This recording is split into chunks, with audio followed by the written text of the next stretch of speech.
At 21 years of age, something very fundamental changes in the system. After that, the karmic influence is a much bigger influence. So it's a web of karma. You must have some kind of a solvent that you don't get stuck in it.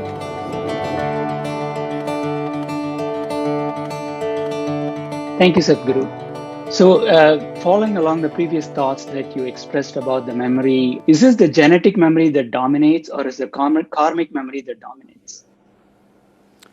Because I seem like I have both inputs coming into me. I don't know which one is… Well, the genetic memory has a certain level of significance till you're 21 years of age. At 21 years of age, something very fundamental changes in the system, that the genetic memory becomes less dominant, it just starts playing minimal role. Many parents are surprised how the children who were so attached to them just some time ago, suddenly they cross 21 years of age, suddenly they cannot relate the same way with their parents simply because their genetic memory becomes at a lowered scale of function once 21 years of age is over. This is nature's way of building up a kind of a safety mechanism for our growth, because a human child doesn't come like other animals.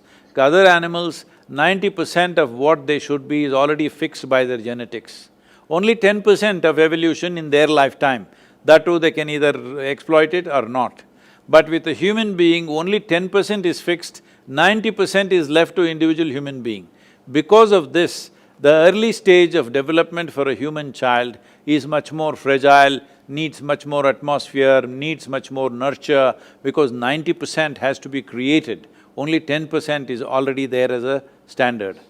So, by 21 years of age, your genetic influence would have come down significantly, unless you're very unnaturally attached to your parentage, either because they have too much wealth, or or because they're very dominant, or because you admire them too much, whatever. Otherwise, the genetic influence will come down naturally. So after that, the karmic influence is a much bigger influence than the genetic influence. When we say karmic influence, we should not… because there is this wrong perception that karma means it was only talking about something that comes from elsewhere from another life or whatever. It's not like that. From this morning, from the time you got up to this moment, your body is doing its own physical karma, mind is doing its mental karma, emotion is doing its emotional karma, energy is doing energetic karma. Every moment, in wakefulness and sleep it's happening. But let us take into account only the wakefulness.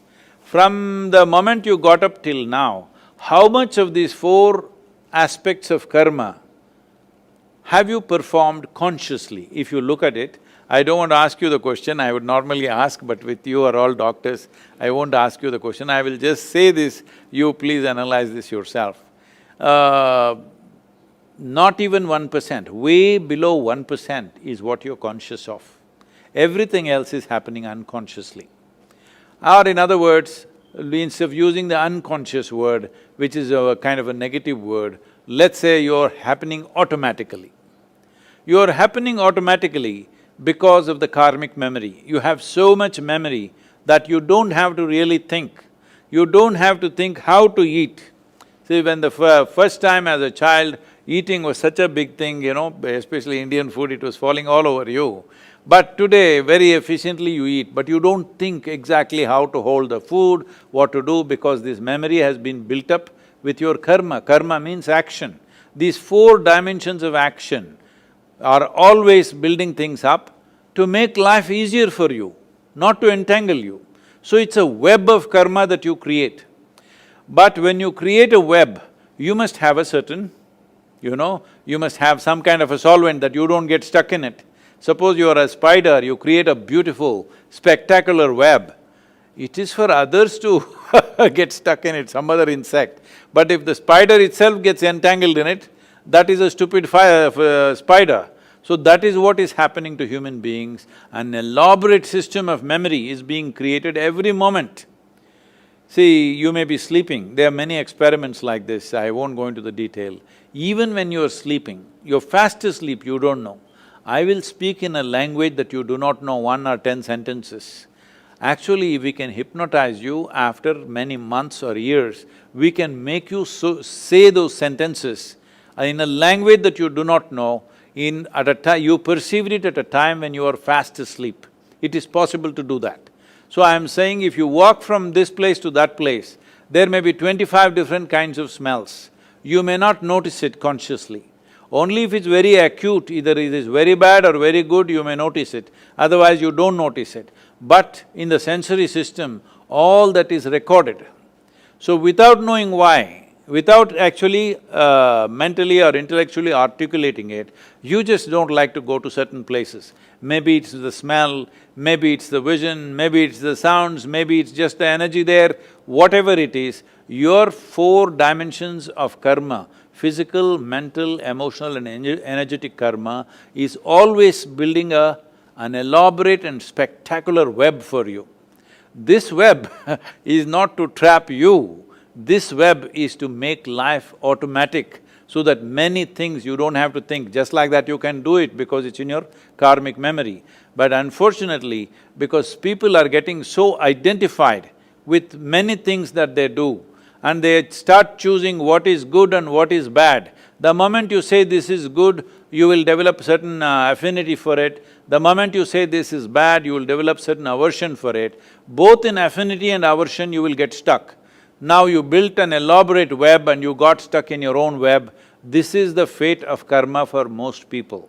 Karma is the most dynamic way to exist. It simply literally means you are the maker of your life. For you to be the maker of your life, without your neurological system functioning to your commands, you will never be the maker of your life. You will always be an accidental life.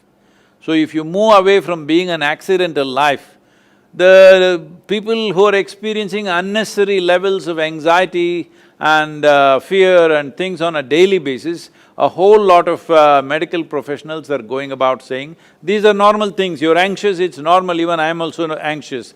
This is not the way to make a human being. A human being is capable of being above this.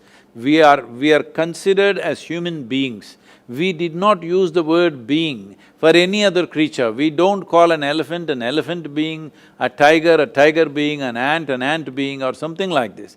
We only called humans as beings because you are capable of being. That means you are capable of conscious existence.